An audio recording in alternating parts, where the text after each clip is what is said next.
Bismillahirrahmanirrahim. Assalamualaikum warahmatullahi wabarakatuh. Selamat bertemu lagi anak-anak pada mata pelajaran PPKN, yaitu bab pertama, kasus pelanggaran hak dan pengingkaran kewajiban warga negara. Pada pertemuan kali ini kita akan menyampaikan kompetensi dasar, yaitu menganalisis nilai-nilai Pancasila yang terkait dengan kasus-kasus pelanggaran hak dan pengingkaran kewajiban warga negara dalam kehidupan berbangsa dan bernegara. Selanjutnya, pertemuan kedua ini indikatornya adalah kasus pelanggaran hak dan pengingkaran kewajiban warga negara. Yang kedua, penanganan pelanggaran hak dan pengingkaran kewajiban. Selanjutnya, kasus pelanggaran hak dan pengingkaran kewajiban. Yang pertama, penyebab terjadinya hak dan pengingkaran kewajiban warga negara. Apa itu diantaranya? Yang pertama adalah sikap egois atau terlalu mementingkan diri sendiri. Yang kedua, rendahnya kesadaran berbangsa dan bernegara. Dan yang ketiga, sikap tidak toleran.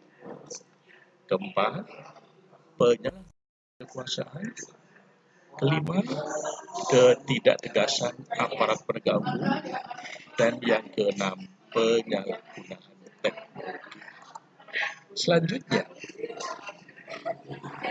yang kedua yaitu kita berbicara tentang kasus pengingkaran kewajiban warga negara.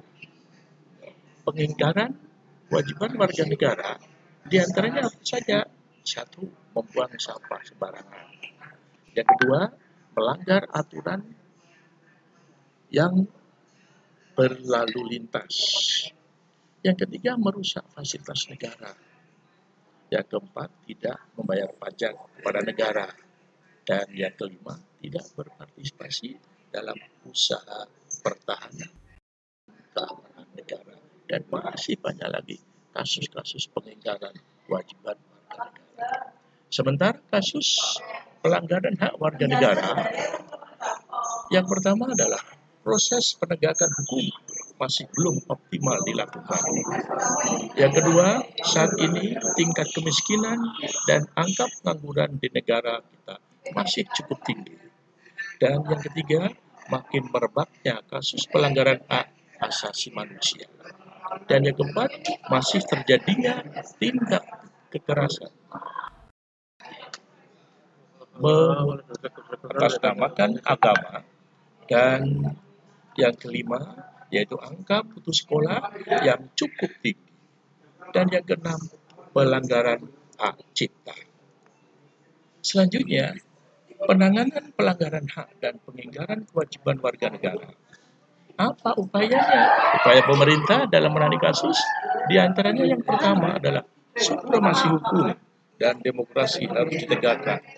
Yang kedua, mengoptimalkan peran lembaga seperti KPK, lembaga ombudsman, dan lembaga Komnas HAM atau KPPA.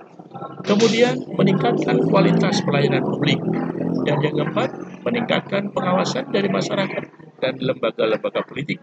Yang kelima, meningkatkan penyebarluasan prinsip-prinsip kesadaran bernegara kepada masyarakat, lembaga pendidikan formal maupun non-formal. Dan yang keenam, meningkatkan profesionalisme lembaga keamanan dan pertahanan negara. Selanjutnya, lembaga-lembaga yang mempunyai fungsi utama dalam menangani atau menegakkan dalam rangka yaitu penegak hukum.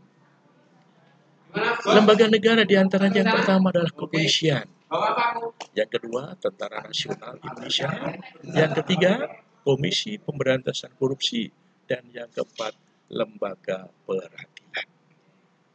Selanjutnya, apa yang tadi Bapak sampaikan dapat kita simpulkan bahwa kasus pelanggaran hak dan pengingkaran kewajiban warga negara diantaranya adalah sikap egois atau terlalu mementingkan diri sendiri. Yang kedua, rendahnya kesadaran berbangsa dan bernegara. Ketiga, sikap tidak toleran, penyalahgunaan kekuasaan. Yang kelima, ketidaktegasan aparat penegak hukum. Yang keenam, penyalahgunaan teknologi. Kemudian yang ketujuh, proses penegakan hukum masih belum dioptimalkan. Dan berikut, saat ini tingkat kemiskinan dan angka pengangguran di negara kita masih cukup tinggi. Masih terjadinya tindak kekerasan, angka putus sekolah, membuang sampah sembarangan, melanggar aturan berlalu lintas, merusak fasilitas negara, dan masih banyak lagi hal-hal yang tentunya pelanggaran-pelanggaran hak dan pengingkaran kewajiban warga negara. Selanjutnya, penanganan pelanggaran hak dan pengingkaran kewajiban warga negara.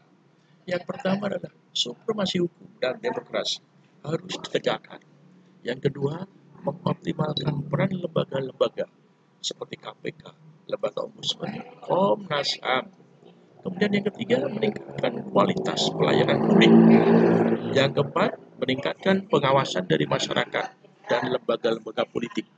Yang kelima, meningkatkan penyebarluasan prinsip-prinsip kesadaran bernegara kepada masyarakat, lembaga pendidikan formal maupun non-formal.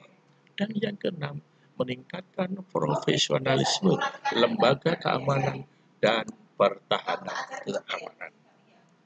Dengan demikian, maka dapat kita simpulkan yang tadi, tentunya kalian akan bisa hikmah.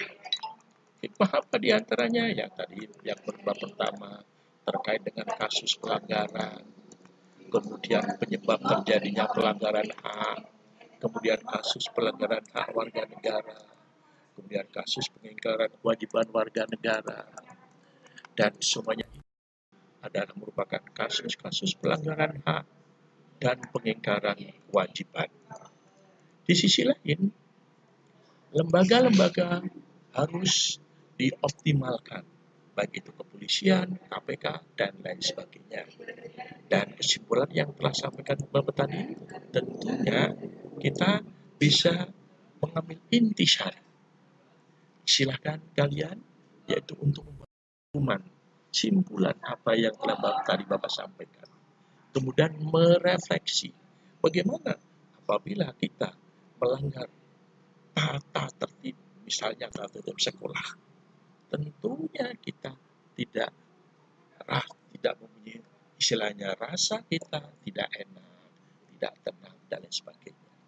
Selanjutnya, yang berikutnya adalah apa yang tadi Bapak sampaikan, tolong itu dipelajari dan nanti akan kita bekerja baik secara individu maupun kelompok dalam rangka untuk memberikan tugas. Dan perlu kalian ketahui, untuk minggu depan silakan kalian mempersiapkan diri untuk mengevaluasi, yaitu materi-materi yang telah Bapak sampaikan. Tentunya kalian akan memahami dan mengerti, dan di sisi lain apabila ada pertanyaan silakan. Tentunya hari ini kalian akan bertanya, silakan bertanya. Tidak ada, cukup bisa dipahami. Oke, baik. Pertemuan pada kali ini kita cukupkan sekian, dan dalam waktu kita berjumpa lagi. Dan Bapak akhiri, Assalamualaikum warahmatullahi wabarakatuh.